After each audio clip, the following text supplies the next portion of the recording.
But first, another friend of the show, legal correspondent, columnist, and attorney Jonathan Burns is back here to talk about celebrity legal happenings in Hollywood. You've got to say it that way, right? Yes, exactly. I love it. Good to see you. Good to see you guys too. Looking very dapper today. Thank you. I try every now and then. We should have brought you a chair that Justin Bieber was sitting in and rolling back and forth in one of those leather-bound chairs. Right.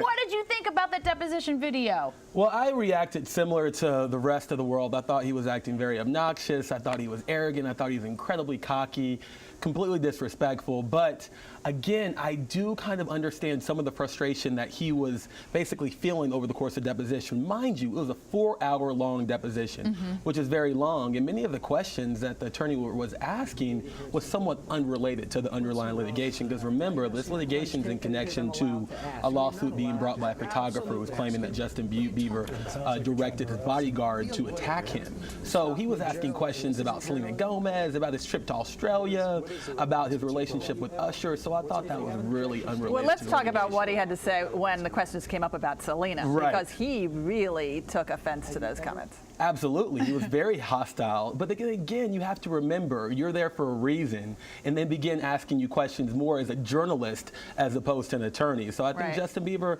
obviously he acted inappropriately, but I can understand some of his rationale in terms of... Sounds like you're a little bit on the defense because, 4 hours, a deposition, and, you know how you attorneys can be back and forth trying to get those reactions, that these are snippets that we're seeing. And so do you think it's unfair that we're judging the whole thing by those comments? No, I don't think it's unfair. I do think he acted a bit of a cocky, arrogant guy. But then again, we have to look at the questioning. So I think when people look at the questioning, they have to really understand that's not the intent of a deposition, especially when you're dealing with a case like that. So we're going to get back to this. We're going to jump over to Columbia, Maryland. Actually, it's at the Howard County Public Safety Training Center in Marysville, Maryland right now.